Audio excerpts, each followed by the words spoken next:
Cross-border financial flows have been expanding at a faster pace than international trade and even global GDP, underlining the sort of growth significance in the global economy. A key component of these flows is remittances, which reached an estimated $905 billion last year, according to the World Bank. And notably, actually, 75% of these funds were directed towards low and middle-income countries, where remittances serve as a sort of critical and stable source of external finance. This stability is evident across both developed and developing economies, while the existing literature has focused, as I said, largely on the macroeconomic impact of remittances, particularly at the aggregate level. Their role within the private sector remains largely underexplored. And this research somehow seeks to sort of bridge this gap by examining how actually remittances can act as a growth-enhancing external financial source for manufacturing industries. In particular, higher level of remittances are expected to be associated with increased growth rates in manufacturing in low and middle income countries, pointing to potentially important yet, as I said, underutilized development channel. I'll just go quickly through the literature that I had to consult, because since I'm going to use an interesting, I think, a novel transmission mechanism through which remittances should exert their growth-enhancing effect, I had to sort of consult different streams of literature. And starting from the best, let's say, literature that focuses on remittances and economic growth, poverty mitigating effects of remittances, remittances and financial development. There's also a large stream of literature, a large amount of literature in this stream. And when it comes to financial development and the role of remittances that might have in the development of financial sectors, I mean, there is some sort of consensus in the literature that remittances are positively correlated with financial development.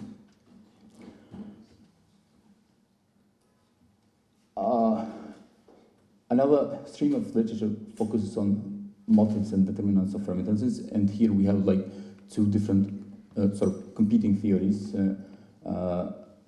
altruistic and risk-sharing, when basically altruistic incentives prevail in the literature. But there are very few actually papers, I'm saying recently, even though they date like 2011. Bahadir et al.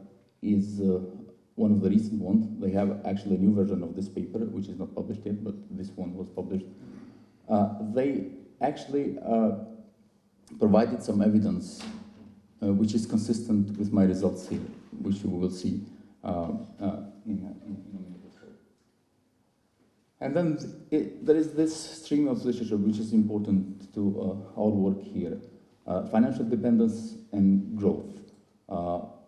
Because again, as I said, we are going to see whether remittances may play this external finance role in low-income economies and middle-income economies. We also need to sort of understand this literature. So as far as financial dependence and growth is concerned, I mean, the vast majority of the literature, of course, provide robust evidence that the financial dependent sectors, by the way, I'm using financial dependent sectors for the purpose of my research to refer to the sectors that are capital intensive sectors, that are more dependent on external finance. So in developed financial markets, these kind of sectors develop faster, and most of the literature actually provide pretty much the same evidence. The data that I've used are from different sources and different level of aggregation. Remittance inflows for 46 countries that I'm using over the 25-year period. I have obtained them from World Bank remittance database.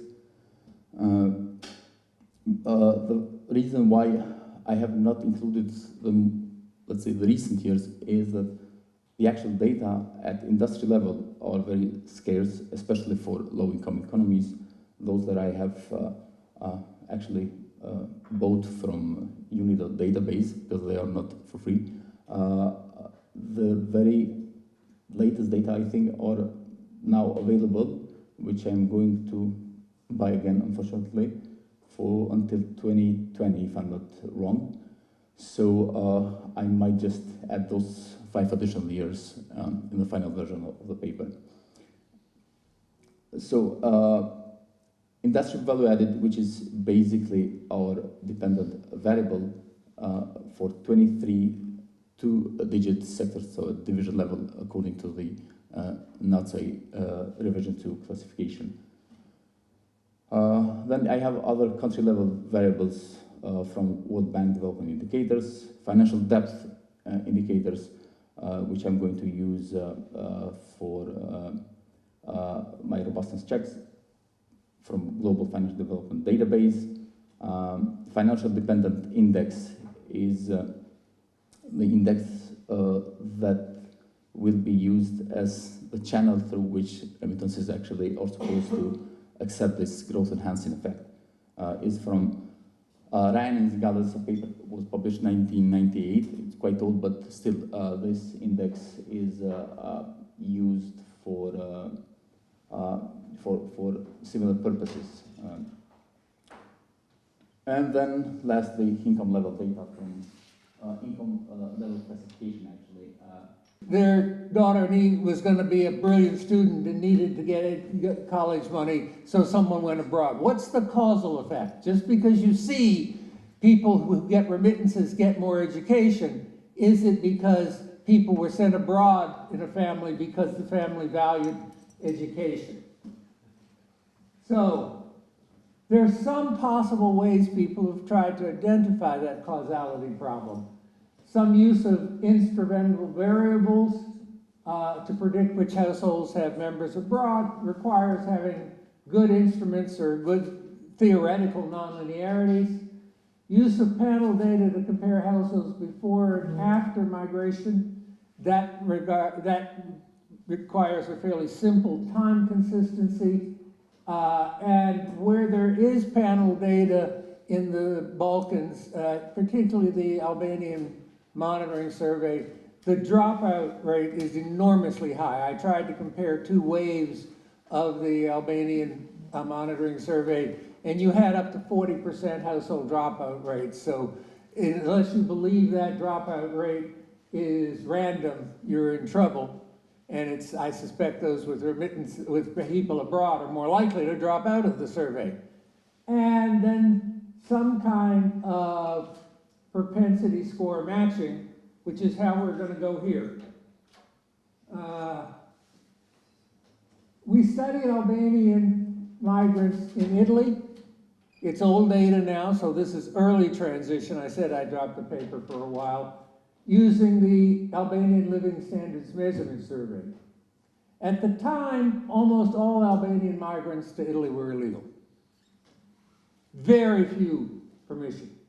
The survey contains 319 households with a single member abroad in Italy, and 139 households with a member who had been abroad in Italy but had been apprehended by the Italian police for being an illegal migrant.